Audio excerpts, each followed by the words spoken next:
안녕하세요. 바른투자 커뮤니티 멘토를 맡고 있는 이빨톡톡입니다.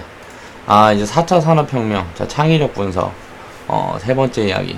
이번 이야기가 이제 마지막으로, 다음부터는 이제 과거 데이터를 우리가 어떻게 분석을 하고, 그걸로 어떤 걸 유출을 해볼 수 있는지, 그 부분에 대해서 이제 이제 내일부터는 다뤄볼 거고요. 우리가 이제 첫 번째 이야기, 창의력 분석 1, 창의력 분석 2에서 4차 산업혁명이 세상에 어떤 변화를 만들어 갈 건지, 그런 분석에 대해서 생각을 해봤어요. 그럼 우리가 이 4차 산업혁명으로 세상에 이렇게 변화를 할 때 어떻게 대비를 하고 어떻게 대처를 해야 될지, 그 부분에 대해서 생각을 한번 해보겠습니다.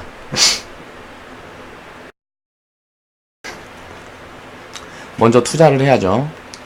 투자를 해야 합니다. 흐름을 읽었다면 이제 투자에 임해야 되겠죠. 자, 세상의 변화를 읽고 있는데 무서울 게 없어요. 세상이 어떻게 갈지 알아요. 그리고 내가 생각했던 것과 다른 방향으로 흘러가는 무언가 포지션, 그런 모습이 이제 연출이 된다 그러면 거기에 맞춰서 대응을 해가면 되는 거예요. 먼저 창의력을 발휘해서 그 4차 산업혁명이라는 거에 대한 분석을 해야 되는 이유는 이 흐름이 어떤 방향으로 갈 것인지, 그런 부분에 대해서 생각을 내가 해보면 해볼수록 뭐라 그래야 되지? 큰 그림을 그려갈 수 있는, 그런 안목을 키울 수 있는 그런 결과를 만들어줍니다. 그렇기 때문에 창의력 분석이 들어가야 되는 거고, 내 생각을 입혀서 4차 산업혁명이라는 거 분석을 해냈다 그러면 그 방면으로 맞춰가는 투자에 우리는 임해야 된다는 거죠. 투자를 하려면 돈이 있어야 되죠. 돈이 있으려면 어떻게 해야 돼요? 우리는 가진 게 없잖아요. 가진 게 없어서 서민인 거죠. 열심히 일해야죠. 그렇게 해서 최대한 아껴서 미래의 거대 기업이 될 중소기업의 자산을 분배를 해둬야 된다는 거예요.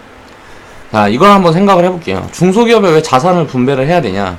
내가 치킨집을 하는데 예를 들어서 1억이 들어. 그런데 1억이 드는데 대출을 50% 껴야 돼요. 내가 5천만 원밖에 없어. 돈이 5천 뿐이 없어. 그러면 이 대출이자가 한 달에 얼마씩 들어가고 이런 부분들을 체크를 해서 계산을 해보면 그걸 이제 재무 분석이죠.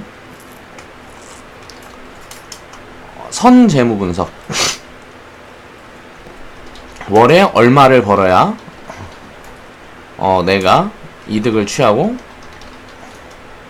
부채를 갚아나갈 수 있는지, 이런 부분들이 이제 체크가 된다는 거예요. 근데 그런 부분이 체크를 하고 진입을 했는데 잘 되질 않아. 그럼 어떻게 하면 할 수 있을까라는 걸 고민을 계속 하면서 창의력이 발달한 사람만 하는 게 사업이라는 거예요. 자, 자영업도 사업입니다. 그런데 그런 사업을 우리들은 어때요? 그냥 대충 들어가잖아요. 우리가 자영업을 하는 것보다 생각을 해보세요. 프랜차이즈 회사에 투자를 하는 게 더 큰 수익을 만들어줄 수 있지 않겠어요? 자, 선택을 한다고 봤을 때 자영업을 할 수 있는 그런 선택권과 내가 프랜차이즈를 할 수 있는 선택권이 있어. 그러면 다 프랜차이즈를 운영을 하려고 그럴 거 아니에요. 내가 능력만 된다 그러면. 자, 그거를 해결해 주는 게 주식 투자입니다. 쉽게 얘기해서 삼성전자가 돈을 되게 많이 벌 것 같아. 앞으로 이런 방향으로 지금처럼 지나가면 돈을 많이 벌 것 같은데 많은 사람들이 그걸 알고 있으면 주가가 지금 비싼 위치에 놓여 있을 거고요. 많은 사람들이 나처럼 이런 생각을 하지 않고 있고 소외되어 있다 그러면 이렇게 돈을 많이 벌 것 같은데 싼 구간에 놓여 있는 거란 말이에요. 그러면 싼 주식을 분석해서 매집해야죠. 이 매집 방식은 스타일이 다 사람마다 다르고요. 이런 부분에 대한 시스템은 수천 가지, 수만 가지, 뭐 수억 가지, 끝도 없이 재생산해낼 수가 있어요.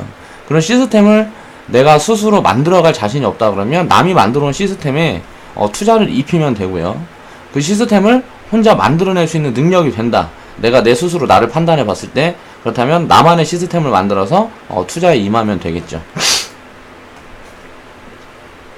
쉽게 이야기를 하면 내가 지금 1억 가지고 사업을 하는 것보다 1000억이 가치가 있는 회사에 내 1억을 투자를 하는 게 더 큰 부가가치를 창출해낼 수 있을 확률이 높다. 그러면 나는 1억밖에 없기 때문에 한 군데에 몰빵을 하는데, 내가 치킨집을 하게 되면 거기다 몰빵을 해야 되는 거잖아요. 자영업이 문제인 이유는 자영업이 리스크가 큰 이유. 몰빵 투자라 그래요. 그럼 쉽게 말하면 투기란 소리예요. 자영업이라는 건 투기입니다.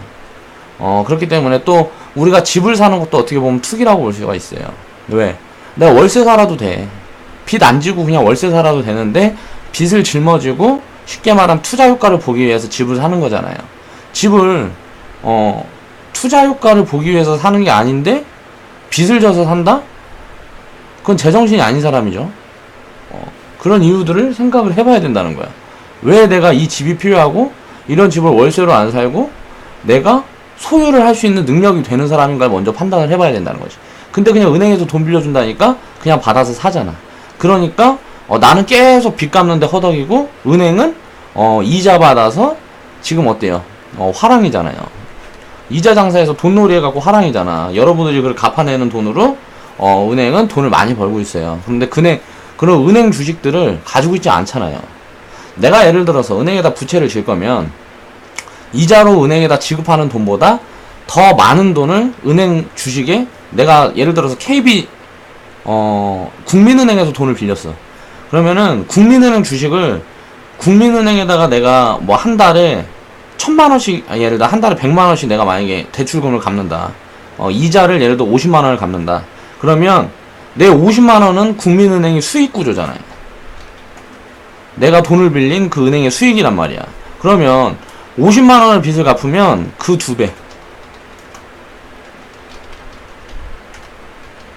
갚으면 그 2배는 그 회사 주식을 사야 한다. 그래야 내가 돈을 갚는 것도 다른 사람들이 돈을 갚는 거 그 이상의 수익을 내가 가져올 수 있다는 거죠. 이런 부분으로 이렇게 갖고 생각을 하는데 발상의 전환이 필요하다는 거예요. 그런 부분에 대해서 인지를 해야 되고요. 투자를 하지 못하면 그 사람은 절대 부자가 될 수가 없습니다. 또 자산가가 될 수가 없고 평생 가난에 허덕여서 살아야 됩니다. 그 이유는 극명해요. 우리가 살면서 지금 강북에 사는 사람들이 왜 그래요? 강남에 집을 소유할 수 있는 자산이 없기 때문에 강북에 살겠죠. 그러면 강남에다 투자를 내가 과거에 해놨다 그러면 돈을 굉장히 많이 벌었겠죠. 근데 강남에다 내가 예를 들어 10억이 없어서 강남에 10억짜리 건물이 지금 100억, 200억이 됐는데 강남에 10억짜리 건물을 못 샀단 말이야. 내가 그때 가진 돈이 5천만원 밖에 없었어. 왜 우리 부모는 나한테 10억을 안 줘서 내가 강남에 건물을 사지 못했을까? 라는 생각을 하는 게 아니고 그 5억을 강남의 부동산 투자, 부동산을 많이 가지고 있는 회사, 그런 회사 주식을 샀으면 됐잖아. 그랬으면 거기에 지분율에 따라서 내 투자 수익이 당연히 올라갔겠죠. 그런 방식으로 생각을 해봐야 된다는 거예요. 돈이 없는 사람들도 기대 수익을 투자 효과를 만들어낼 수 있게끔 만들어주는 게 주식시장입니다. 그러니까 돈 놓고 돈 먹기가 아니에요. 주식시장은 그런 식으로 기본적인 부분을 이해를 해야 된다는 거죠. 자, 세상이 빠르게 변하면 대처하지 못하는 순간 현재보다 더욱 어려운 시기를 보내게 될지도 모른다는 경계의식이 필요한 시기다. 부모님들과 얘기를 해보면 과거에는 주변이 다 무슨 아버지들 보면 어렸을 때 힘드실 때 보면 농사지어서 과거에 지방에서 다 주변이 가난했어요. 주변이 그렇게 다 가난했기 때문에 우리들이 이제 살면서 보면 아버지들은 그런 걸 이제 수긍을 하고 살았단 말이야. 그런데 이제 거기에 대한 이제 부의 갈망, 돈의 갈망이 이제 있는 거지. 그래서 이제 서울로 많이 상경을 하면서 그런 수요가 몰리다 보니까 당연히 서울에 있는 부동산은 상승을 할 수밖에 없었던 거죠. 그럼 기본적인 부분을 이해를 해야 돼요. 지금은 어때요? 그럼 과거랑 빗대어서 지금 생각을 해볼게요. 귀농귀촌. 이게 왜 사람들이 귀농귀촌을 자꾸 하려고 그럴까? 과거에는 서울만 올라가면 기회가 더 많이 열려 있었어. 지방보다. 근데 지금은 어때요? 서울에서 힘들다. 먹고 살기가 힘드니까 내려가서 살고 싶은 거예요. 그런데 귀농을 하고 귀촌을 하면 어떤 부분이 있을까요? 머리만 잘 쓰고 내가 스마트한 사람이라 그러면 귀농을 해서 실패하기가 굉장히 어려워요. 근데 귀농을 해서 빚만 안고 다시 서울로 돌아오는 사람들도 많이 있죠. 왜 그럴까요? 준비는 하나도 하지 않고 귀농을 하게 되면 지원을 해줘요. 굉장히 싼 대출금으로 굉장히 싼 이자로 국가에서 돈을 빌려준다든가, 농사를 지으려면 돈이 필요하니까 귀농인구들, 쉽게 말하면 지방에 있는 농사 짓는 인구를 어느 정도 유지를 하기 위해서 굉장히 많은 투자를 하죠, 국가에. 그러면 서울에 있는 사람들한텐 일체 투자를 하지 않아요. 계속 돈만 더 거들라 그러지, 세금만 더 거들라 그런단 말이야. 그럼 기회는 지금 이제 뭐 가진 게 없는 자들은 서울에서 기회를 찾는 게 아니고 자꾸 나가야 돼. 지방으로 내려가야 된다 소리에, 기회를 찾기 위해서는. 우리들한테 무언가 투자를 해줄 수 있으려면 서울에서는 없는 자들한테 투자를 절대 하지 않습니다. 국가에서 투자를 하지 않아요. 이렇게 저렇게 돈만 빼갈라 그런다고. 왜? 그렇게 서울에 있는 사람들은 서울에 있는 사람들한테 투자를 하지 않아도 인구가 계속 몰려. 그러니까 굳이 이렇게 뭐 그 사람들한테 투자를 할 필요가 없어. 최대한 걷어내야 돼. 왜? 인구를 줄여야 되니까. 서울 인구를 오히려 줄여야 그 격차가 지역 간의 격차가 줄어들 거 아니에요. 이런 부분들을 이제 우리가 생각을 해봐야 된다는 거고, 지금이 이제 50대라 그러면 20대 30대 우리가 알고 있었어도 돈이 없어서 땅을 못 샀다 하고 한탄하시는 분들이 굉장히 많을 거예요. 지금 이제 50대 60대 70대 분들은 그 과정을 겪었어요. 3차 산업혁명이 우리나라에 가져온 파장을 다 이제 몸소 겪었단 말이에요. 무슨 뭐 일반 어디 기업에 직원으로 있었던, 만약에 직원으로 있었다 그러면 지금 대기업인데 30년 전, 20년 전에는 지금처럼 그럼 대기업이 아니었던 거, 그리고 그 기업이 성장하는 걸 지켜보면서 그 회사에 다닌 분들도 계시겠죠. 근데 생각을 해보세요. 그 기업에서 연봉 받아서 차곡차곡 모으고 내가 해서 내가 어느 정도 부를 갖추었다고 생각을 하고 대기업에서 20년 30년 일을 해가지고 한 10억 정도 가지고 퇴직했다. 그런데 내가 만약에 삼성전자에서 취직을 해서 삼성전자에서 20년 30년 근무를 하고 그렇게 나서 퇴직을 했는데, 퇴직금을 받고 이렇게 하고 보니까 치킨집에서 또 말아먹는 거야. 근데 삼성전자에 이렇게 내가 취직해서 있을 때부터 내 연봉에 10% 정도만 삼성전자 주식을 차곡차곡 쌓아뒀으면 어떻게 됐을까? 내가 20년 동안 일해서 삼성전자에서 받았던 내 노동의 대가를 훨씬 상회하는 부를 가질 수가 있었다는 거죠. 왜? 내가 거기에서 일을 하면서 삼성전자를 키워준 거야. 왜? 내가 직원이니까. 나 같은 직원들이 여럿이 모여서 그 기업을 성장을 시켜줬잖아요. 근데 그 기업의 투자자가 돼야 되는 그 직원들은 투자를 하지 않고 외부에 있는 자금들이 들어와서 투자를 해서 삼성전자가 그렇게 성장을 하는 동안에 그 돈은 직원들한테는 일체 돌아가지 않고 그 투자자들한테 모두 나갔죠. 그럼 이런 부분을 생각을 해봤을 때 투자라는 건 무조건 장기적인 관점으로 이제 접근을 해야 되는 거고, 안목이 필요한 부분이 있고요. 습관처럼 내 일상에 입혀져야 됩니다. 내 인생에 그냥 입혀져야 돼요, 투자는. 근데 우리가 생각을 해봤을 때 과거부터 이 투자라는 교육을 우리가 어떻게 하고 있을까를 생각을 해봐야 돼요. 저도 어렸을 때부터 부모한테 20살 때 처음 주식 투자를 할 때도 숨기면서 했어요. 숨기면서. 왜? 난리 나니까 나 주식 투자해, 돈 벌어서 지금 주식 투자하고 있습니다. 물론 까먹고 막 별로무 생쇼를 다 했지만 그 과정들이 거쳐서 지금의 내가 있는 거잖아요. 여러분들한테, 시청자분들한테, 또 우리 회원분들한테 내가 내 경험, 또 내가 만들어뒀던 그런 시스템들로 지금 영업활동을 하고 있고, 그렇게 하면서 내가 사업자도 이렇게 내서 수익을 창출을 하고 있고, 또 그렇게 해서 생기는 돈으로 다시 재투자를 할 수 있는 그런 역량을 만들어 놓은 거죠. 그러니까 이런 부분들이 세상에 내가 무언가를 하는 부분에 대해서 그걸 내 실생활에 입힐 수 있는 투자, 꼭 주식 투자만이 아니고 인생 자체를 자꾸 투자를 할 수 있는 그런 마인드를 갖춰야 된다는 거예요. 안전한 거라는 건 세상에 존재하지 않습니다. 안전한 저축, 은행 저축. 그냥 가만히 앉아서 내 돈 까먹는 거예요. 자, 물가 상승률을 금리가 따라오지 못할 때부터. 자, 은행 저축은 언제 해야 되냐? 위기가 있을 때. 국가의 위기가 있을 때만.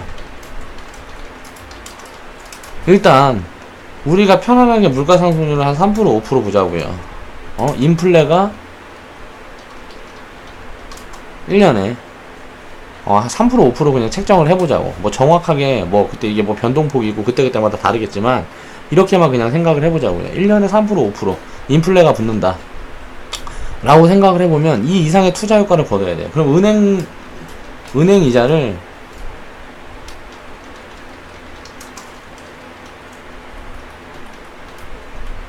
줄 때가 있다. 야, 은행이자를 이렇게 줄 때가 언제다? IMF. 그리고 2008년 금융위기. 이럴 때만 은행에다가 채권을 사든지 하는 거죠.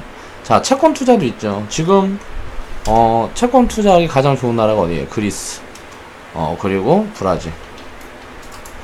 브라질 국채가 지금 한 10% 정도, 연이율을 한 10% 정도 주는 걸로 알고 있습니다. 우리 커뮤니티 유료 회원분 중에도 투자하고 계시는 분들이 계시고요. 이런 부분은 어떻게 투자를 했다, 어떻게 환수를 해야 될까? 생각을 해보면 간단해요. 브라질 투자를 하고 있다가 세계 경제 위기가 올 것 같은 분위기가 생긴다 그러면 빼면 돼요. 리스크가 있으니까. 그리고 나서 그 세계 경제 위기가 끝나가는 시점에 다시 국채를 사면 되겠죠. 이런 부분들로 굉장히 흐름만 읽을 수 있다 그러면 자산을 이렇게 분배를 해서 지속적으로 끊임없이 쌓아갈 수 있는 게 돈이에요. 그런 경제 공부가 돼 있지 않으면 절대 그냥 인생을 살아가는 것 자체가 굉장히 고난의 연속이 됩니다.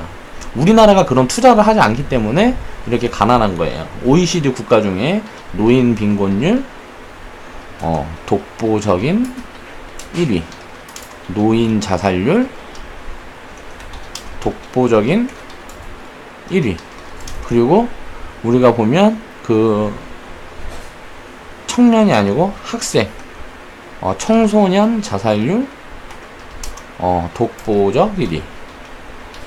이게 전부 세계 1위에요.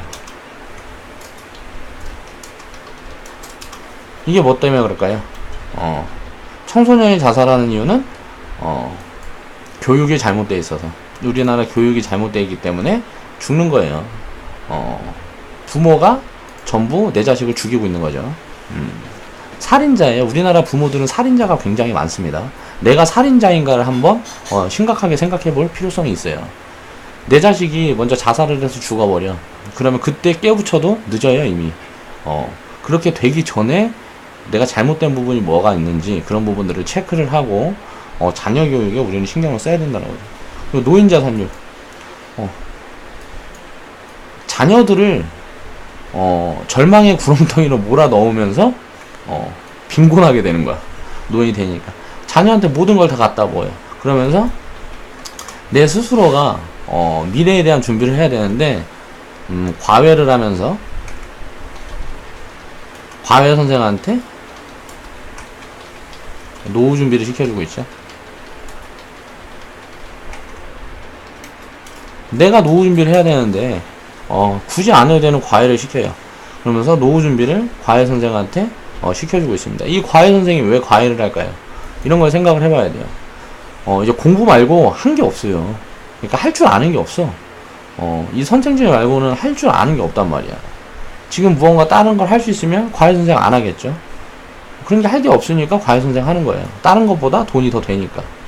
왜 과외 선생이 이렇게 돈을 많이 벌 수 있을까? 우리나라가 미쳐서 그래요. 미쳐서.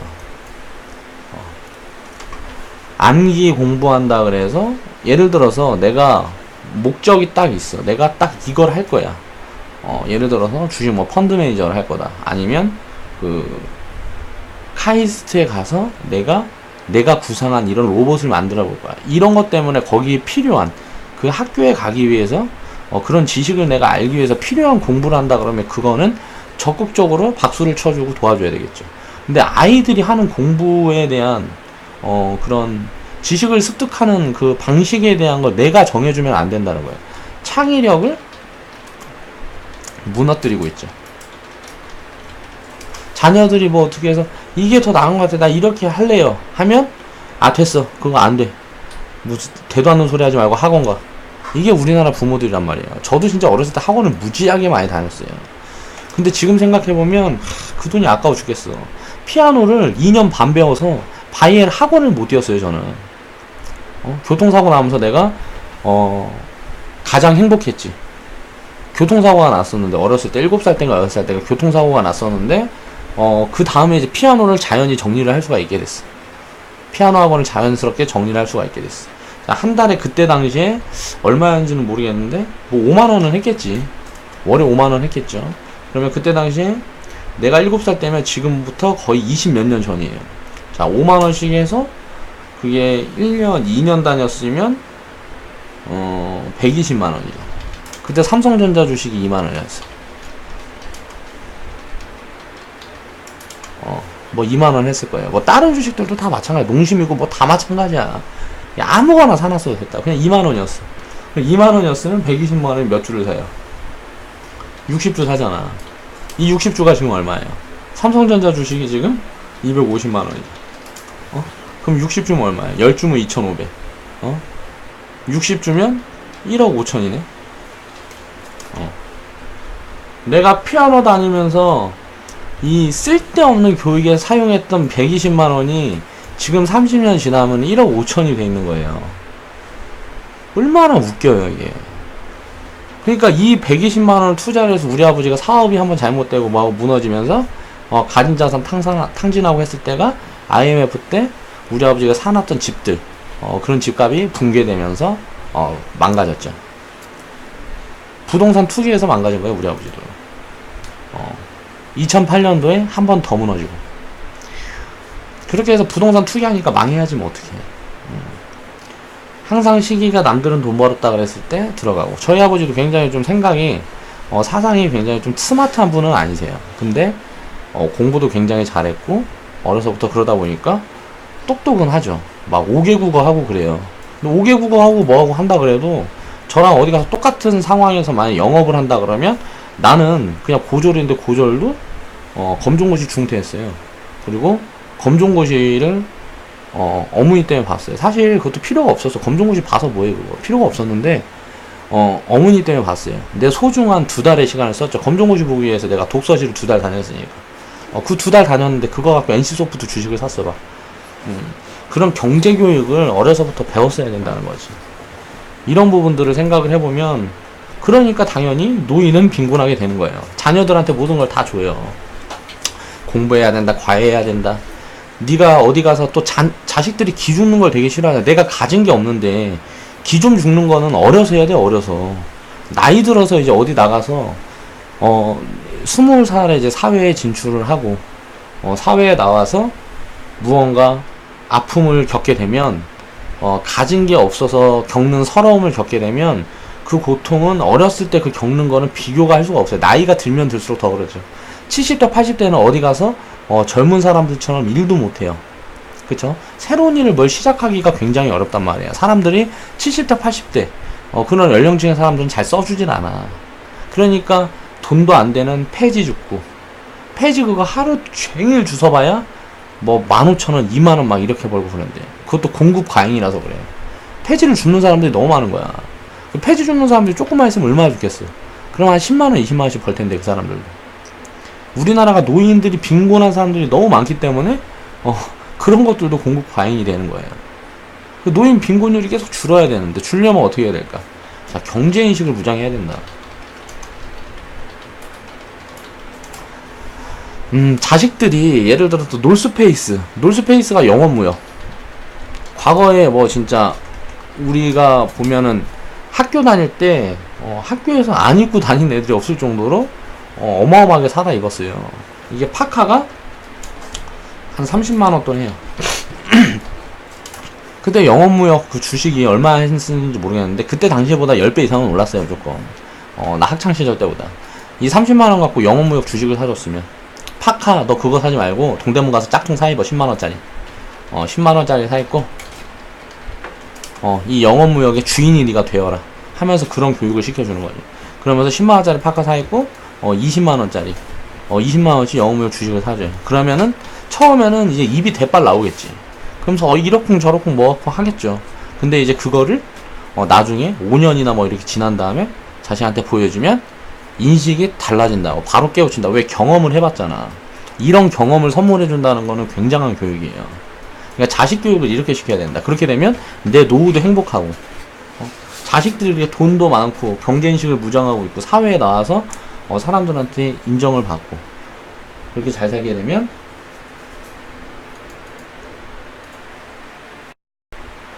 아무튼 이 다음 장에 있는데 자녀 교육이라든가 뭐 이런 부분이 이 다음 장에 있는데 또 얘기를 하다 보니까 미리 또 땡겨서 써버렸어요. 내가 이렇게 주도적 무언가를 이렇게 체계적으로 이렇게 하는 걸 잘 못하다 보니까 뭐 이런데 아무튼 그래요. 그러니까 투자를 우리가 해야 되는 이유는 분명하다는 거죠. 투자는 내가 노인이 돼서 노년이 돼서 빈곤하지 않기 위해서 하는 거고요. 그리고 내 자녀들이 내 자녀들에게 올바른 투자 교육을 시켜주기 위해서 투자는 해야 돼요. 그래서 남들이 다 주식하면 망한다, 뭐 어쩐다, 뭐 한다 해도 그런 경험들을 내가 미리 습득하고 가지고 있는 다음에 내 자식한테 나눠주는 거예요. 그래서 내 자식들이 주변에 또 퍼뜨리고, 나도 내 주변에 퍼뜨리고 하게 되면 어떻게 됐어요? 올바른 투자하는 사람들이 늘어나면 우리나라 주식시장은 바뀝니다. 그 전에는 절대 바뀌잖아요. 투기꾼들. 우리나라 주식시장이 굉장히 지금 많이 바뀌고 있어요. 그래도 굉장히 선진화되어 가고 있고, 투자의 개념을 입혀서 진입하는 사람들이 굉장히 많아지고 있습니다. 과거랑은 조금 달라지고 있는 것들이 보여요. 왜냐면은 존리 대표도 그러고 언론에서도 많이 이제 이야기를 해요. 제대로 된 투자, 올바른 투자라는 걸 많이 이야기를 하죠. 우리나라에는 워렌 버핏이 없었어요. 한국엔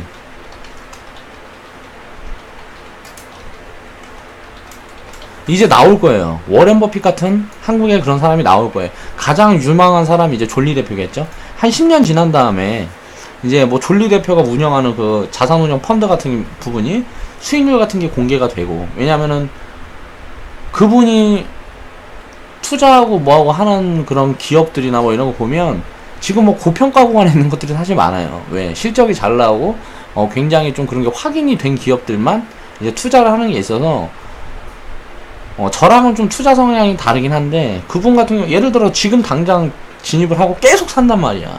펀드 유입 자금을 가지고 그 주식을 계속 사요. 그리고 장기 보유를 하는 거야. 그러면 지금 고점에서도 내려왔다가도 그 기업이 계속 지속 성장을 하게 되면 주가가 다시 적정 가치를 계속 찾아가지고 계속 우상향을 한다는 거죠. 장기적으로 보면. 그럼 우리가 생각할 때 장기는, 우리가 흔히 생각하면 2년 투자하면 장기라고 생각하는데 2년은 중기 관점이다. 이거는 중기적인 사이클이 변화될 때 보통 2년 정도가 소요가 돼요. 그리고 장기적인 사이클은 10년이에요. 10년. 주식시장은 10년의 사이클이 장기 사이클이다. 그럼 내가 장기 투자를 한다 그러면 10년은 그 종목 갖고 투자를 해야 이제 장기 투자를 한다고 할 수가 있는 거예요. 2년 정도 보유하고 그 기간에 이제 트레이딩하고 하는 거는 이제 그 관점이 이제 중기 관점으로 봐야 되는 거고, 그러면 봤을 때 고점에 만약에 들어간다 그럼 2년 동안 그 종목을 보유를 한다 그러면 손해를 많이 볼 수가 있어요. 그런데 10년의 사이클을 만들어서 만약 적정 가치에서 저평가되어 있는 종목을 들어가고 10년 동안 보유를 하면 손해볼 확률은 저는 제로에 가깝다고 생각을 합니다. 그 기업이 망하지 않는 이상. 그럼 그 기업이 망하기 전에 무슨 어떤 모습들이 포착이 된다 그러면 빠져나올 수 있는 기회를 충분히 만들어줘요. 그러니까 위험하지가 않아요. 주식 투자라는 거는. 우리가 자영업을 하는 게 위험한 거고, 자녀들한테 학원 보내고 무슨 진짜 뭐 사교육 시키고 이런 것들이 훨씬 위험한 거예요. 나가서 아이들이 게임하고 뭐하고 하면 핸드폰 중독이라고 또 겁나고 뭐하고 그러잖아요. 그런 거 신경 쓰고 게임만 하고 있으면 막 뭐라 해고 막 욕하고 뺨 때리고 막 하잖아, 자식들한테. 근데 그런 게 문제가 아니라고. 내가 그 아이한테 시험이라 그래가지고 은근히 압박하는 거냐. 뭐 사과 같은 거 썰어다 주면서 가갖고 오늘은 뭐 새벽 2시까지만 공부하자. 그러고 막 뒷머리 쓰다듬고 이번에 시험 잘 보면은 아빠가 용돈 해갖고 인상해줄게. 이런 것들이 지옥으로 아이를 보내는 그런 지름길이라는 거지. 그런 방향으로 지금 계속 하고 있잖아요, 교육을. 우리나라 아줌마들이 굉장히 문제고 굉장히 위험한 사상들을 가지고 있어요. 왜냐면은 보통 보면 남자들은 나가서 일만 해요. 가사는 보통 어머니들이 다 돌본다고. 어머니들은 최대한 돈을 쓰려고만 노력을 해. 절대 무언가 하려고 하는 노력은 하지 않아. 은행에 저축해서 돈을 쓰려 그러죠. 은행에 저축하면 그 순간 돈 쓰는 거예요, 그냥. 그건 내가 갖고 있는 돈이 아니라고. 은행에 저축하는 그 순간 나는 돈을 깨먹고 있는 거야. 그런 걸 인지를 해야 돼. 왜? 지금 금리가 5% 이상 안 주니까. 은행 이자를 5% 이상 안 주잖아요. 돈을 깨먹고 있는 거야. 그리고 집을 딱 사면은 딱 누구 옆집은 보니까 이렇게 해서 이번에 좀 이사 가고 뭐하고 했는데 대출을 한 70% 꼈던데 우리는 한 50%만 끼면 이사 갈 수 있을 것 같은데. 그럼 더 넓은 집으로 이사 가야지.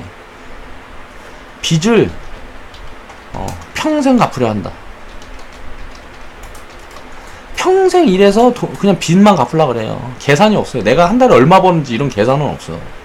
우리가 얼마를 쓰고 얼마를 벌고 빚을 이렇게 가면 내가 세이브를 해서 투자할 수 있는 자금이 얼마가 생기는 이런 계획이 없다고. 그냥 빚만 갚으면 되는 거야. 평생 노예로 사는 거지, 노예로.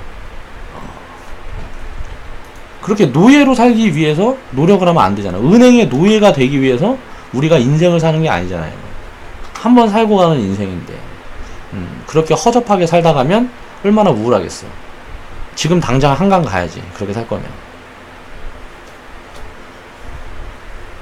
그래서 이야기하는 거, 요즘 뭐 욜로 시대니 어쩌니 그거 다 마케팅이에요. 기업들을 사는 마케팅이란 말이야. 오늘을 즐겨라. 니네 미래가 없으니까 니네 30년 동안 뒤지게 돈 벌어봐야 집도 못 사. 그러니까 그냥 오늘을 즐기고 말어. 내가 지금 이번에 월급 100만원 탔으면 한 달 생활비 60만원 빼고 40만원 오늘 쓰는 거야. 이런 식으로 부추기는 게 마케팅의 욜로. 그렇게 마케팅에서 내수진작. 얼마나 말이 좋아. 욜로라는 말 한두 명이 하기 시작하니까 전부 그 말 갖다 붙여갖고 여기저기서 막 떨기 시작하니까 그게 번져나가는 거야. 야, 요즘은 이렇게 생각을 하고 세상을 살아가는구나 하면서. 기업들도 되게 웃겨요. 이 사람들이 이렇게 하면서 미래가 준비 안 되고 다 망하면 어떻게 되겠어요? 내수 기업들은. 나중에 장기적으로 보면 우리나라에서는 기업을 할 수 있는 그런 환경 자체가 만들어지지 않아요. 나라에 돈 있는 사람들이 없어서. 부자들은 전부 다 해외로 나가 있고. 우리나라 국민들을 살려야 되는데 욜로 대도 않는, 진짜 대도 않는 소리, 대도 않는 소리. 젊은이들이 좀 먹고 있다. 유럽 같은데 잘 사는 나라, 스웨덴, 독일 같은 나라 보면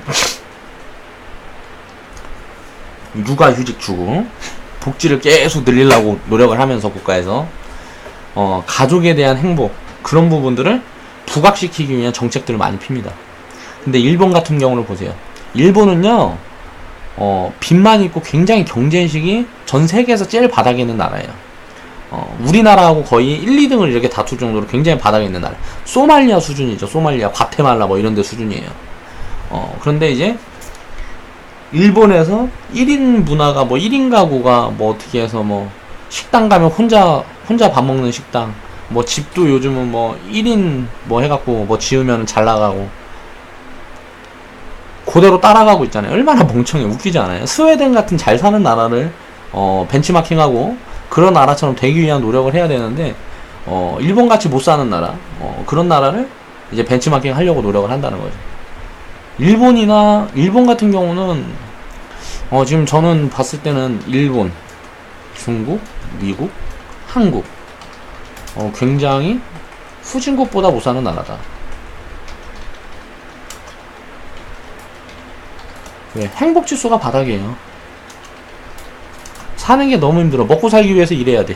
그렇게 일해서 나라에 뺏기고, 왜 복지해야 되니까, 복지를 갖춰야 되니까 나라에 돈 뺏겨야 되잖아요. 여기저기 가진 돈 다 퍼주고 나한테 남는 게 없으니까, 미래가 없으니까 암울하고 우울한 거야. 그렇게 해서 우울증에 시달리고 그러다가 살다가 이렇게 살아서 뭐하냐 하다가 죽는 거지. 이제 뭐 한강 가고 하는 거지.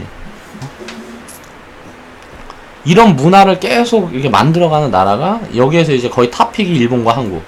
이제 뭐 미국도 뭐 비슷하죠. 미국도 이제 실리콘밸리나 뭐 이런 데 지역마다 좀 차등이 있는 것 같아요. 미국 같은 경우는. 중국 같은 경우도 빈부격차가 굉장히 심한 나라고. 스웨덴, 독일 같은 나라들, 그런 나라들을 표본을 해서, 그런 나라가 잘 돼 있는 부분들을 우리는 벤치마킹을 해서 거기에 뭔가 발전시킬 수 있는 그런 창의력을 기반을 사용을 해서 나라 전체 국민들이 행복할 수 있는 그런 사회를 구축을 하는데 노력을 해야 되는 게 정부인데, 정부들이 그런 걸 못하고 있죠. 왜? 지들 배불려야 되니까. 대통령 앉으면 여기저기 공천권 밀어갖고 얘도 안 쳐주고, 나 도와줬던 사람도 이렇게 안 쳐줘야 되고. 대통령 이거 어차피 5년에 끝나는데 5년 안에 한미천 쌓아야지. 내가 이 대통령이 되기 위해서 얼마나 많은 노력을 했는데, 대통령 됐으니까 여기저기서 조금 수금도 들어가고 삘땅도 좀 치고, 나라 국민들은 바보니까 국민들 세금을 어떻게 해갖고 내 주머니에 좀 채워넣어야지. 그런 방면으로 대통령들이 대부분 그렇게 하고 있죠. 우리나라 대통령들은. 우리나라 대통령의 그 딱 보면 몇십 년 그걸 딱 보면 거의 보면 대통령들은 합법적인 사기꾼? 왜? 징역 좀 살다 나오면 자금 추적이 안 되잖아. 다 돌려놨으니까. 그러니까 전두환 봐봐요. 전두환 사는 집이나 전두환 새끼들 사는 집들 봐봐요. 이런 거 보면 열불이 나지 않나? 난 되게 열불이 나더라고. 그래서 저는 한국이 별로야. 그런데 내가 한국인이기 때문에 잘못했으면 그런 사람들이 벌 받아야지. 왜 서민들이 그 벌을 대신 받고 있어요? 이게 왜 그렇다? 경제인식이 부족해서.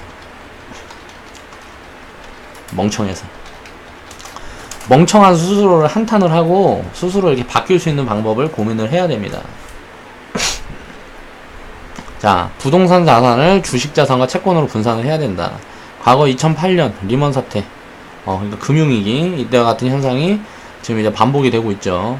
지금 보면 집값은 우리가 생각을 딱 해보면 돼요. 집값은 끝이 있어요. 왜 끝이 있을까? 일단 건축비를 생각을 해보세요. 우리가 그냥 바보 아니어도 건축비 다 생각할 수 있잖아요. 3D 건축.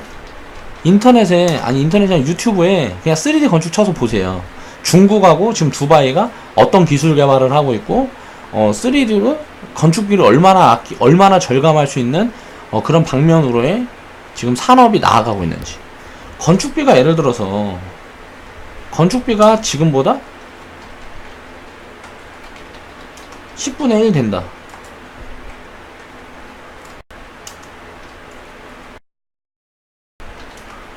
줄어든다. 그러면 집값이 오를 수 있겠어요? 과거에 지었던 집값들이 올라갈 수 있겠어요? 여태까지는 보세요. 집값이 우상향했던 이유는 인건비의 상승. 이게 있어서 그래요. 인건비가 지금까지 지속적으로 상승을 하고 집을 짓기 위해서는 인건비가 들어가기 때문에 그런 부분 때문에 건축비가 계속 늘어나는 구조를 갖고 있었던 거야. 이런 구조를 갖고 있었죠. 이런 구조를 갖고 있으니까 집값이 계속 가는 거예요. 올라가는 거예요. IMF 뭐 금융위기 이런 거 터져도 바닥 쌓았다가 인건비가 그때 당시에는 싸지니까 나라가 이제 국가가 뭐 부도 위기에 처하고 뭐 위험한 상태가 되고 그러면은 인건비가 뭐 거의 한 반토막 나잖아요. 노동하는 사람들 인건비가 반토막 난다. 그래도 결국은 국가 부도 사태 뭐 비슷한 상황이 돼도 제일 죽어나가는 거는 서민들이에요. 서민들. 부자들은 기회예요, 기회. 내가 좀 현금을 가지고 있으면 그런 거는 일생일대의 기회야. 국가 위기다. 야, 일생일대의 기회라는 거야, 이거는. 내가 한 단계 점프업 할 수 있는 시간이에요. 근데 가진 게 없는, 그냥 지금 입에 풀칠만 하고 사는 서민들은, 이런 국가 위기가 오면 박살 나는 거죠. 지금은 하루에 그래도 새끼 다 먹고 다니고 어떻게 고기도 사 먹고 뭐 그러고 살았는데 이제 고기는 꿈도 못 꾸고 새끼 먹는 거 두 끼만 먹고 살아야 돼요.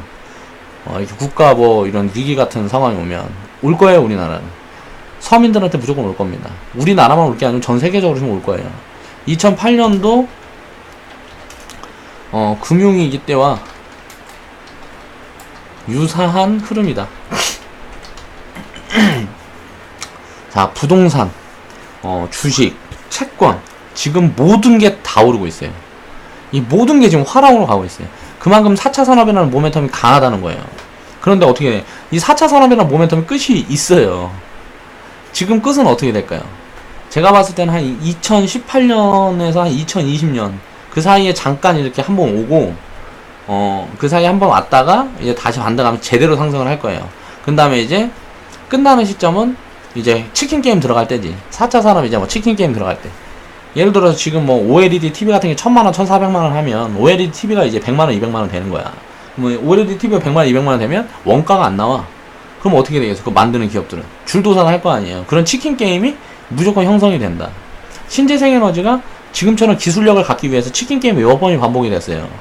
폴리실리콘 값 막 폭락하고 OCI 같은 거 막 바닥을 기고 중국에 있는 철강 업체들 지금 뭐 줄도산하고 철강 뭐 부흥시켜야 된다 그래서 이제 중국에서 막 밀다가 질이 떨어지니까 포스코 같은 데 보세요. 질이 높아지는데 계속 기다리고 치킨 게임의 승자라고 포스코는. 그러니까 이제 주가가 가는 거예요. 날아갈 수밖에 없어요. 장기적으로도 괜찮을 거예요. 근데 굉장히 너무 덩치가 커가지고 투자 매력이 없어서 사실 난 투자를 안 하는 거지. 포스코 같은 기업도 괜찮다고. 지금 보면 이제 눌릴 때마다 사면 돼요. 포스코 같은 기업들도 보면은 그런 기업들 생각을 해보면 이제 왜 괜찮을까를 생각해보면 중국에서 이제 철강 그렇게 많이 찍어내고 뭐하고 하던 그 철강 기업들이 치킨 게임에 들어서면서 이제 중국에서도 이제 정책적으로 야 이거 안 되겠다. 질이 너무 떨어져서 맥히지를 않아. 글로벌적으로 맥히질 않아.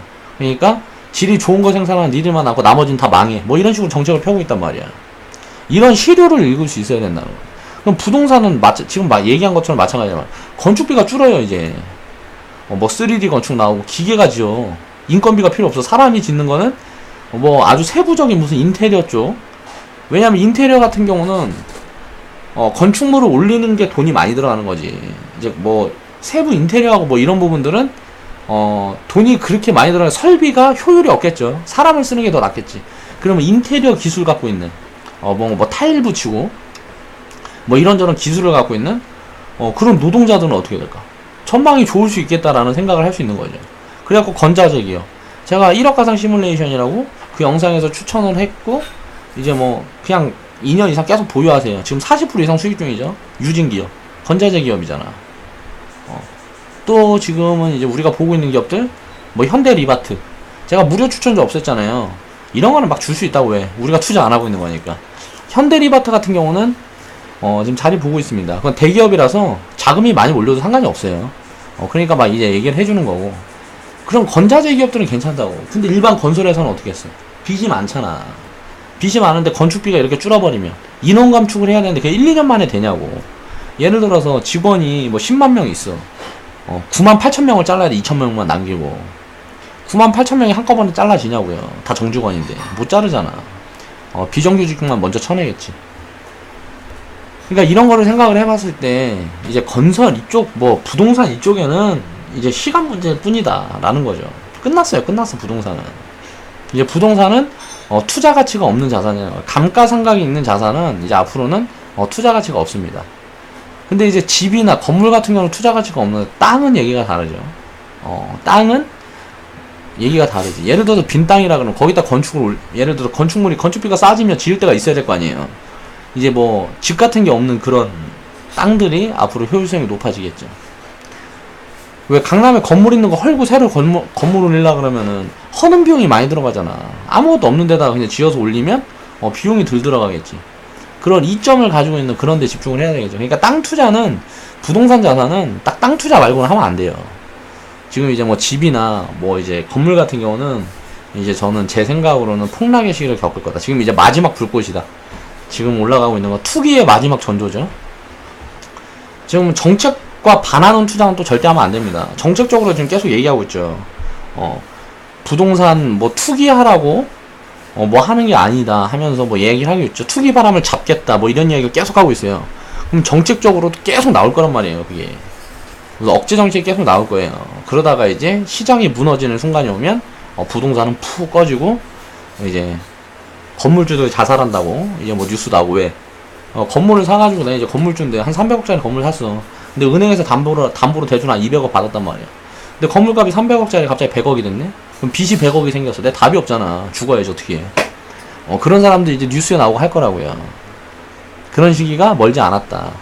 뭐 길어봐야 뭐 한 2년에서 한 3년 안에 뭔가 이런 움직임들이 이제 발생이 되지 않을까라는 생각을 하는 거죠.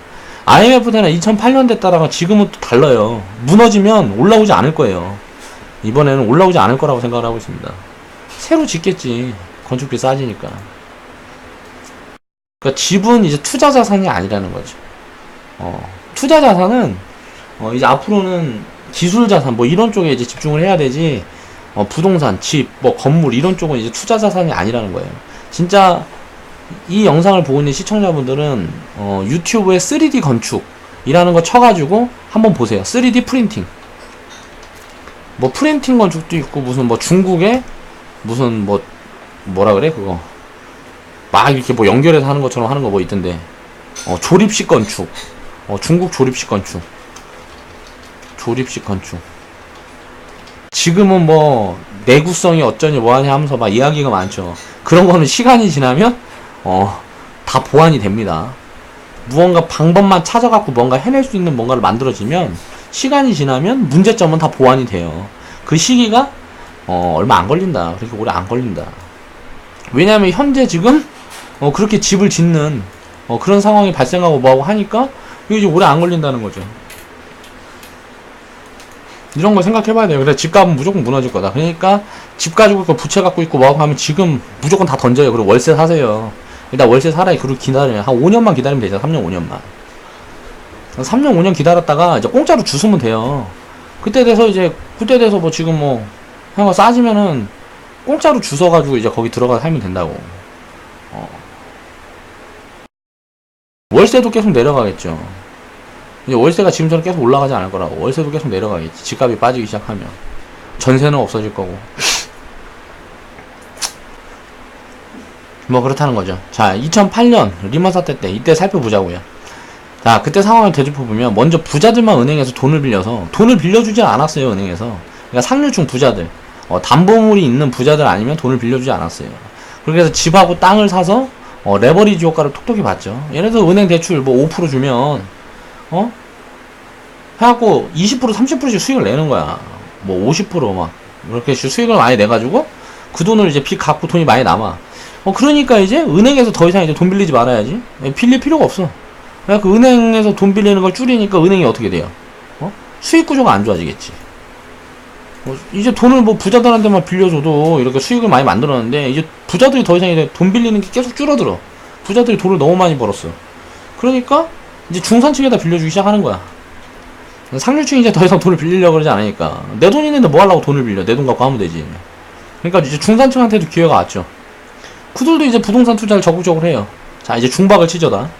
중박을 치면서 이제 뭐 부동산 해가지고 부동산 뭐 집값이 얼마니 어쩌고저쩌고 하면서 주식 애널리스트들처럼 이제 뭐 부동산 방송하면서 봐라 내 말이 맞지 않냐, 여기 뭐 돈이 얼마가 됐니 어쩌니 저쩌니 하면서 막 그런 이야기들 많이 나오고, 신문에 뭐 부동산 값이 어디가 얼마가 올랐고, 내가 또 이사 가려고 보니까 전세값이 막 폭등하고 막, 이건 살 수가 없어. 계속 올라갈 것 같아. 끝이 없을 것 같아. 이제 나도 사야지 하고 있는데 기회를 주지 않아, 은행에서. 그러다가 이제 중산층도 이제 더 이상 이제 야 그래도 이 정도 됐으면은 좀 이제 부채 다 상환하고 그냥 이렇게 먹고 살자 하는 점에 이제 빚을 계속 줄여가겠죠. 그럼 은행에서 어떻게 돈을 계속 풀어야 되는데 돈이 계속 들어오기만 해. 이것도 문제야. 그러니까 돈을 풀어야 되는데 이제 중산층도 안 받아.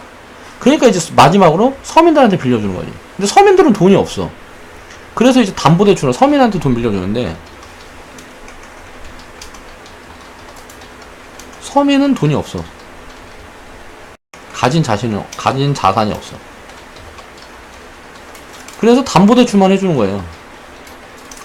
담보대출만 이자 많이 받고.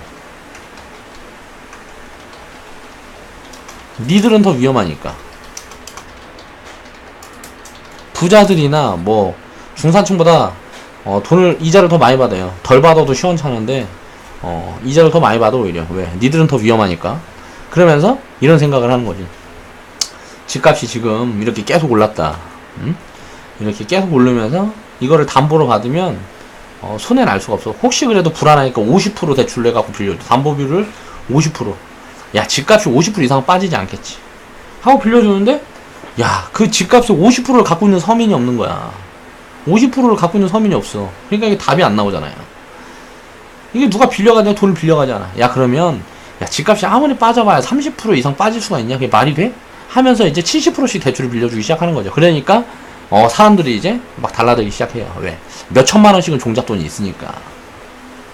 예를 들어서 뭐 2억짜리 집에 살면 5천만 원, 6천만 원치 종잣돈이 있잖아요. 또 내가 3천만 원밖에 없어. 그럼 신용대출을 또 3천만 원을 껴요. 신용대출 3천만 원 끼고 담보대출 70% 끼고 해서 집을 산다고.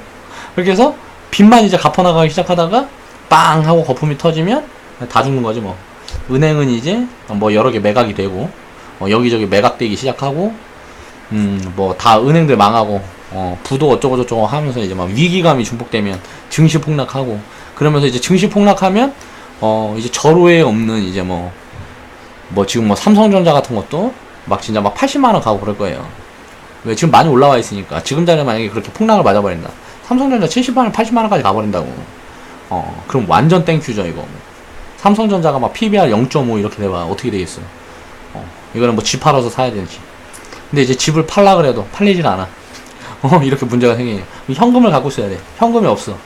그럼 어때요? 우리 유료 회원분들은 그럴 때를 대비해서 금을 열심히 사모으라고. 그렇게 해서 금 팔면 돼요. 금은 아무 데서나 다 받아주니까. 이런 상황이 생기면 금값은 못해도 한 300%에서 500%는 튈 거라고. 아무리 못해도 한 100% 200%는 튀겠지.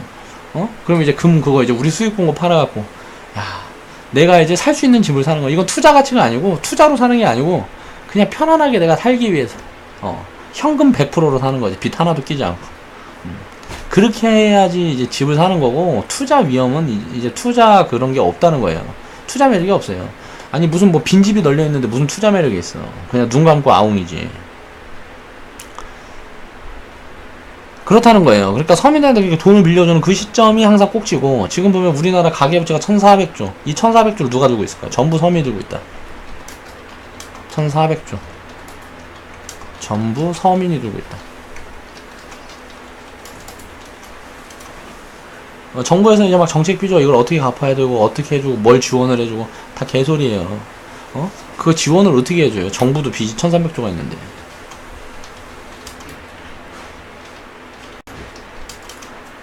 그럼 어떻게 해야 돼? 이 돈 갚으려면. 우리나라에 돈 갖고 있는 건 기업밖에 없어요. 기업이 유보율이 5천조 정도 된다. 현금 유보율이 한 5천조 된다 그러는 것 같더라고. 뭐 숨겨둔 돈 뭐 이런 거 많겠지. 이제 기업들한테 이제 삥 뜯는 거야. 그래갖고, 야, 니들 이렇게 되면 내수도 죽고, 니들 문제도 생기니까, 니들 돈 좀 이게 좀 어떻게 해봐. 그렇게 하면서, 서민들 부채를 조금씩 줄여주는 거죠. 그리고 이제 정부가 이거 빚이 너무 많아. 이번에 너 이런 사업 하게끔 정부가 밀어주니까 300조만 까줘. 뭐 이런 식으로 되는 거라고. 이렇게 주고받고 하는 거예요. 그래서 과거에 보면 우리나라는 기업이고 뭐고 다 부실했어. 그래서 이제 제도약이 불가능했는데, 이번에는 이런 위기가 와도 2008년도처럼 그렇게 큰 타격은 없을 거라고 생각을 해요. 무조건 터지긴 터질 거예요. 근데 이제 기업들이 돈이 너무 많아. 그래서 과거에처럼 뭐 IMF 때나 2008년도 그때 금융위기 때처럼 그런 타격은 없을 거고, 이번에 뭐 가계부채 이런 문제들이 터지면서 이제 부동산이 폭락하는 시기가 오면 서민들과 부자들, 이제 중산층들이 다 서민들로 이제 내려앉겠죠. 그러면서 이제 빈부격차가 더 커지겠지. 그러면서 양극화가 심해지고, 빈자들이 많아지고, 중산층이 줄어들고, 그리고 가진 자들이 더 많아지는 거죠. 가진 자들은 더 많이 가지게 되고, 그리고 나서 중산층까지 있던 사람들은 전부 다 서민으로 내려가고, 서민들은 뭐 서울역에 많이 나앉아 있고 뭐 그렇게 되겠죠. 그러니까 이렇게 안 되려면 어떻게 된다? 자, 대비를 미리 해야 된다. 자, 부동산 당장 때려 팔라고요. 갖다 팔아서 월세 살면서 그걸로 주식 사고 채권 사고 하세요. 뭐 브라질 채권 조금 사고, 응? 뭐 어디야 그리스 채권 조금 사고. 유럽이 지금 경기 돌아서고 있잖아요. 그런데 채권 조금씩 사라고. 망한 데들 있잖아. 망한 데들. 그런 데 거 채권을 조금씩 사는 거지. 그럼 이제 왜 당장 무너뜨릴 수가 없어요. 그런 데는 뭐 예를 들어서 브라질이 지금 무너뜨려 버리면 어떻게 돼? 브라질에 투자했던 사람도 어떻게 됐어? 투자했던 국가들이 다 박살나잖아. 그러니까 그렇게 되게끔 놔두지 않는다고. 근데 이제 단기, 단중기 가장 안전한 건 이제 폭락 시즌부터 이제 위기가 딱 있었을 때부터 6개월. 그리고 이제 1, 2년 사이 전부 회수해야 한다. 이렇게 하는 게 가장 안전해요. 저 같으면은 한 6개월 정도? 자, 포지션 보고 이렇게 들어가겠어요. 채권 같은 경우는. 그렇게 하고 우리가 잘하는 이제 주식 투자를 그렇게 하고 하다 보면 이제 자연스럽게 부자가 된다는 거죠. 그러니까 부동산 자산은 거품이 꺼지면 이제 일어나지 못할 거라는 거예요.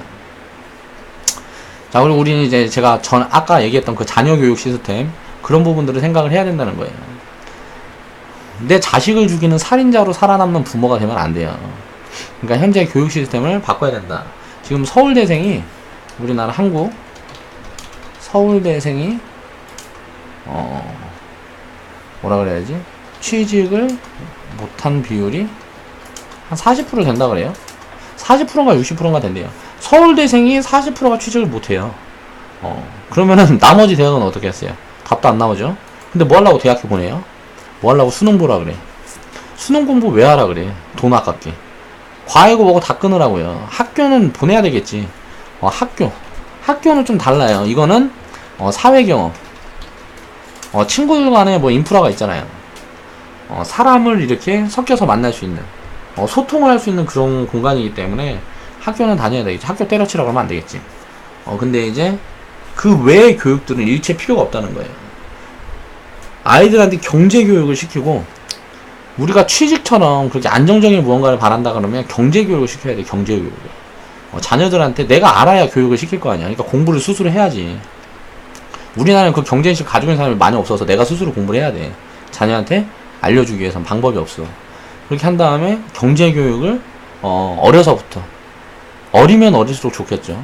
그때부터 이제 경제교육을 시키고 그리고 나서는 이제 네가 하고 싶은 거, 그런 부분에 대해 지원을 하란 말이에요. 사교육비, 예를 들어서 과외 보내고 뭐하고 하는데 한 달에 뭐 50만원 들어간다고 치자고. 좀 쓰는 사람들은 한 200만원까지도 들어가요. 서민들 중에도 지출이 이렇게 잡혀있단 말이야, 사교육비가. 그럼 50만원 갖고 한 달에 내 자녀한테 어떻게 투자를 하는 게 아이들이 더 행복할 수 있을까를 고민을 해야 된다는 거죠. 앉아갖고 무슨 뭐 수학책 들여다보고 함수가 어떠니 무슨 뭐 미적분이 어쩌고저쩌고 이런 거 보는 게 뭐가 즐겁겠어. 애들이 즐거울 수 있는 거, 여행을 보내준다든지 무언가 바람직한 부분, 스포츠, 예를 들어서 자전거 동호회 이제 뭐 부모랑 함께 가입을 한다든지 뭐 이런 식의 함께 즐길 수 있는 그런 쪽에 그런 뭔가 감정적인 부분들이라든가 인성적인 교육을 시킬 수 있는 그런 부분에 투자를 하란 말이에요. 사교육비는 50만원이면 50만원 중에 뭐 한 절반 20만원 25만원만 하고 200만원 많이 투자한다 그러면 100만원만 그런 데 투자를 하고 나머지는 주식으로 저축을 하고 또 공부를 하세요. 그렇게 해서 공부를 시키고 경제인식을 돈을 세이브를 하면서 시킬 수 있는 그런 방법을 어려서부터 만들어 줘야 된다는 거죠. 자본력이 없으면 이제 사교육비 아끼고 대학 보낼 돈도 아껴야 돼요. 대학을 왜 보내요 이거. 학자금 대출 받아서 이제 대학 가는 애들 전 제일 이해가 안 가요. 답이 없어. 학자금 받아서 대학 가는데 그 정도 가려면 카이스트 정도는 가야지. 그러니까 2년제 지방대 같은데 학자금 대출 받아갖고 등록금 내고 다닌다고. 그거 나오면 어떡할 거야 그거. 예를 들어서 그 학교 안 가고 노가다 뛰던 애들은 돈이라도 좀 어느 정도 세이브 해놓고 뭔가 기술도 또 가지고 있어.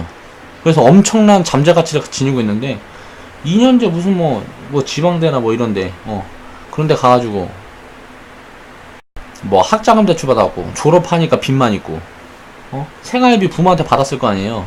학자금 대출 받았는데 돈이 어디 있겠어. 알바해봐야 어떻게 뭐 답도 안 나오는데 집에서 돈 받아갖고 부모님 가난하게 만들고 이런 미친 짓거리를 왜 하냐고. 자녀는 이제 당장 생활전선에 내보내야 돼요. 지금 뭐 이제 취직 뭐 안 된다 그래갖고 대학 갔다 와갖고 놀고 있고 집에 있고 뭐하고 한다 그러면 발로 차서라도 내보내야 된다고. 뭐라도 택배라도 시켜야 돼. 그래서 택배 일해보면 죽어 진짜. 뭐 노가다 이런 건 진짜 일도 아니야. 허리 못 펴고 진짜 죽더라고 죽어. 택배 알바 진짜 한 달 해보면 그거는 엄청 강인한 정신력을 소유한 인간이 됩니다. 그런데 내보내라고. 못하면 밥도 주지마. 네가 알아서 처먹으라고. 네가 알아서 나가서 살아보라 그래. 절대 밖에서 못 삽니다. 대학 갔다 와서 부모 품에 이렇게 안겨서 살던 애한테 나가 살라 그러면 나가서 절대 살지 못해요. 무조건 기어 들어와요 다시. 화내다가도 다시 기어 들어와 무조건. 잘못했습니다 아버지. 집에만 있게 해주세요. 일 열심히 할게 이렇게 된다고. 그렇게 좀 강하게 키워야 된다고 남자는. 여자 같은 경우는 사실 모르겠어요. 나도 자신이 없어. 내가 만약에 딸이 있다. 레디는 퍼스트인데 그러니까 그런 거는 알아서 생각을 해보시고. 자, 지금부터라도 이제 미래에 대한 창의적인 공부를 시작할 수 있도록 길잡이가 되어줘야 된다는 거예요. 부모의 길은 그거예요. 자녀가 어떻게 세상을 살아가야 되겠다. 그 기준을 잡아주는 건 부모가 하면 안 돼요. 자녀가 스스로 그 기준을 잡고 그렇게 그 길로 가게 되면 거기에다 내 의견만 더해주는 거예요. 야, 그럼 그걸 하려 그러면 이런 게 더 좋지 않겠어? 이건 어때? 뭐 이런 식으로 의견만 더해주는 거지. 그거 안 될 것 같은데 저거 안 될 것 같아. 이런 부정적인 단어가 들어가는 말은 일체도 하지 않는 습관을 들여야 된다는 거죠. 그런 게 굉장히 어렵겠죠. 노력해야죠. 앞으로 이제 대학 나온자들은 이제 나이만 많은 실패자 취급을 받을 거라는 거예요. 카이스트 같은 데는 이제 기술직업군 뭐 그런 데처럼 그런 데 들어가게 되면 연구원 같은 경우는 앞으로 무궁무진하니까 그런 데 속할 수 있다면 더 할 나위가 없겠죠. 그건 이제 경험으로 받아들일 수가 있겠죠. 근데 일반 무슨 우리가 보는 인문계 뭐 의대 뭐 이런 데들은 답이 없다는 거죠. 앞으로는 일반 2년제 경영 경제 법학 의대 뭐 이런 데는 이제 미래가 암울하다는 거고, 기업들도 이제는 인공지능 시스템에 투자하지 컴퓨터보다도 정보를 덜 갖고 있는 일반 암기 교육을 받는 패배자들은 필요로 하지가 않는다는 겁니다. 노동 직종도 마찬가지예요. 이제 기술을 배우려면 최소 3년에서 5년은 걸리겠죠. 미성년에서 벗어나면 사회로 등 떠밀어서 이제 경험을 키워줘야 한다. 주식 투자 같은 경우는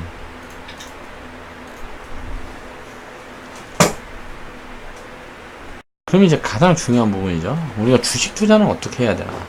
자, 경제식을 공부해야죠. 우리 지금 공부를 하고 있잖아요. 계속 나와 이렇게 내가 이야기하는 거, 남의 의견을 듣고 또 내 스스로 생각해보는 거, 이 자체가 이제 공부예요. 그리고 투자하고 있는 기업, 주식 투자를 지금 하고 있다 그러면 내가 투자하고 있는 기업에 대해 장기간 공부를 해야 돼요. 그 기업에 대한 공부를 해야 된다는 거죠. 그렇게 해서 이 기업이 어디까지 갈 수 있을까? 또 내가 생각하는 방향과 어떤 부분이 다른가? 나랑 맞는 기업을 선택을 해야 돼요. 그렇게 해서 나랑 맞는 기업을 오래도록 보유를 하면서 그 기업에 대한 공부를 함께 할 수 있는 그런 능력을 키워야 한다는 거죠. 그거 못하겠다 그러면 제대로 된 투자라는 단체를 수소문을 해서 하나하나 분석을 해야 됩니다. 투자라는 단체 자체도 이제 분석을 해야 돼요. 이게 나에게 어떤 도움을 줄 수 있고 어떤 무언가가 있는지, 그리고 도움을 받아야 되겠죠. 혼자 못하기 때문에 누구 도움을 받아야 될 거 아니에요. 뭐 책을 사서 보고 책에 도움을 받는다든지. 근데 우리나라에 주식 책이라고 나온 것들은 사실 제대로 된 것들이 별로 없어요. 책 같은 경우 보면은 기본적인 거는 저는 이제 책 이제 보면 기본적인 걸 잘 달아놓은 건 고승덕 변호사가 쓴 게 있어요. 저자 고승덕 저자의 무슨 뭐 주식 뭐 해갖고 뭐 시리즈물로 나온 거 있어요. 그게 보면 기본적인 거는 굉장히 잘 달아놨고, 그리고 무슨 뭐 심리적인 거, 기술적인 거, 이거는 그 누구야, 시골의사 박경철님인가? 뭐 그분이 써놓은 책이 있어요. 그 책들이 조금 내용은 좀 어렵기도 한데, 책을 볼 때는 저 같은 경우는 그냥 봅니다. 기억에 하나도 남지 않아요. 그냥 봐요. 그리고 나서 다시 볼 때 짚히는 부분들이 있어요. 딱 저번에 봤던 부분인데 뭐 다르게 보이는 부분들, 그 부분을 좀 집중해서 보여요. 그렇게 하면서 한 3번 4번 보게 되면 그냥 글만 읽고 넘기기만 해도 이해가 돼요. 사람은 그만큼 똑똑한 동물이에요. 그러니까 그런 부분들 생각을 해서 책으로 내가 도움을 받고 싶다, 그럼 주식에 대한 용어들, 기본적인 것들, 그런 것들을 공부하고 싶다 그러면 고승덕 저자 그 책을 보고, 심리적인 거, 기술적인 거, 이런 부분들은 이제 시골의사, 그러니까 굉장히 날카롭게 분석을 해놨어요. 이분 같은 경우에는. 그래서 좀 도움이 많이 되는 것 같아요. 이분 거를 보게 되면, 이분이 써놓은 책들을 보게 되면. 저도 지금 좀 다시 보고 있어요. 과거에 다 봤던 책들인데 요즘 좀 다시 보면서 좀 새로운, 과거에 봤을 때랑은 좀 새로운 무언가가 또 이제 다가오는 부분들이 있죠. 그러니까 공부는 그렇게 하면 되겠고, 또 제 거 유튜브 영상 보면 되겠죠. 그리고 또 다른 애널들이 많이 올려놓은 것들, 그런 영상들 자꾸 보다 보면 눈이 커져요. 이거는 이 사람이 이거는 잘못된 이야기 하고 있다, 틀린 얘기 하고 있다, 야, 이렇게도 생각을 할 수가 있구나, 새로운 것도 알게 되는 거고. 그러니까 여러가지 영상도 많이 보는 것도 도움이 되겠죠. 자, 단기성 투기꾼은 이제 세월을 좀 먹고요. 이제 복리를 입힐 수 있는 소중한 시간을 허비하는 거라는 걸 빨리 깨달을수록 이제 유리하게 됩니다. 그런 걸 깨달을 수 있는 방법에 대한 고민을 해야 되고, 좀 안다고 까부는 하수가 있어요. 예를 들어서 매매 좀 해서 수익 좀 몇 번 내보면, 나는 진짜 그렇게 나도 그럴 때가 있었으니까 수익 좀 한 2-3개월, 뭐 한 1년, 뭐 이렇게 수익 좀 이제 많이 쌓게 되면, 야, 나는 주식 천재인가 보다 하고 생각할 때가 있어요. 그때가 이제 가장 위험한 시기예요. 그렇게 해서 망하고 뭐 이런 걸 반복하다 보면 멘탈이 어지간히 강한 사람들이 아니면 일어나지 못하고 대부분이 한강으로 향하죠.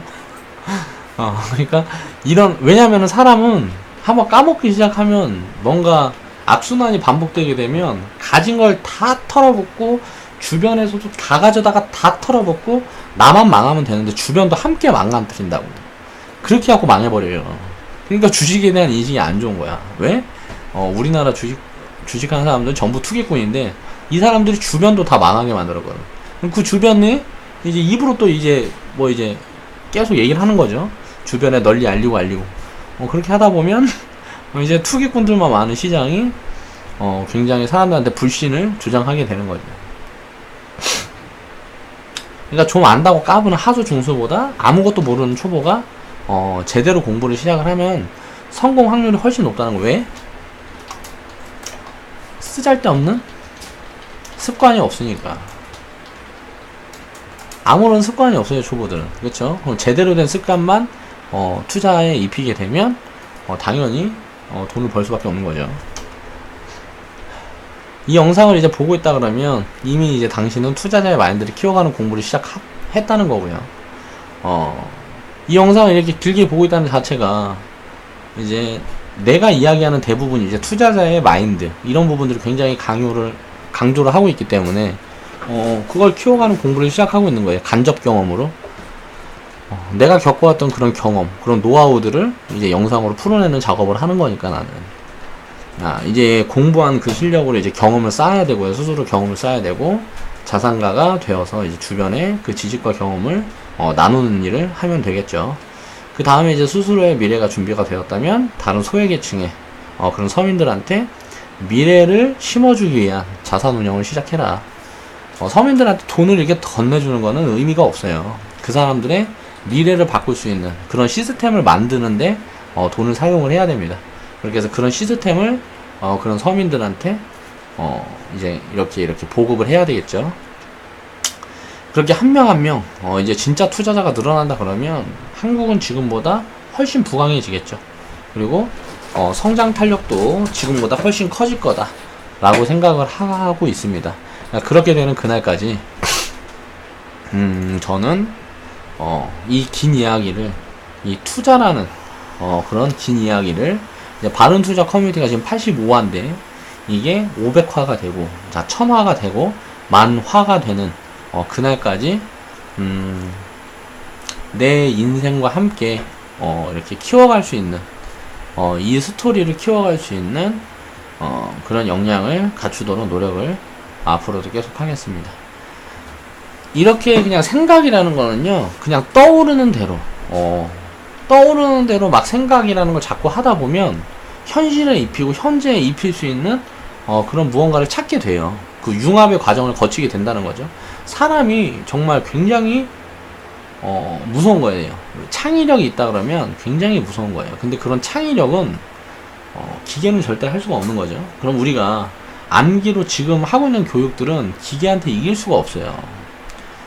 기계한테 이길 수가 없는 교육을 해야 될 거 아니에요. 기계한테 이길 수 있는 교육을 하려면 뭐가 있을까? 이 창의력이라는 건, 뇌의 구조는 예를 들어 사람이 아는 방향으로 기계를 만들 수는 있어요. 근데 뇌의 구조는 그렇게 오랜 시간 연구를 했지만 사람도 뇌가 어떻게 만들어졌는지 그 부분은 알지 못합니다. 그리고 어떤 능력을 가지고 있는지, 인간의 뇌가 어떤 능력을 가지고 있는지 그 부분에 대한 것도 사람은 알고 있지 못하기 때문에 기계의 그런 창의력을 입힐 수 있는 능력이 없다는 거죠. 기계 스스로가 그런 능력을 개발할 수 있는 능력은 당연히 없는 걸 거고, 없겠고요. 그러니까 그런 생각을 해보면 앞으로는 창의력이 있는 사람이 아니면 도태될 거다. 그러니까 그 창의력을 키울 수 있는 그런 교육을 할 수 있는 부모가 되기 위한 노력을 해야 되고, 그렇게 창의력을 가지고 있는 기업에 우리는 투자를 해서 세상을 보다 이롭게 만들어 가야 된다는 거죠. 자, 좌측 하단에 보시면 추천 마크 있습니다. 추천 마크 클릭해 주시고, 광고는 나에 대한 사랑이니까 저를 사랑하시는 분들은 꼭 시청 좀 부탁드리겠습니다. 내일은 이제 데이터 분석, 과거 데이터를 이제 분석을 해서 어떤 공부를 할 수 있는지 그런 부분에 대한 걸 한번 짚어보도록 할게요.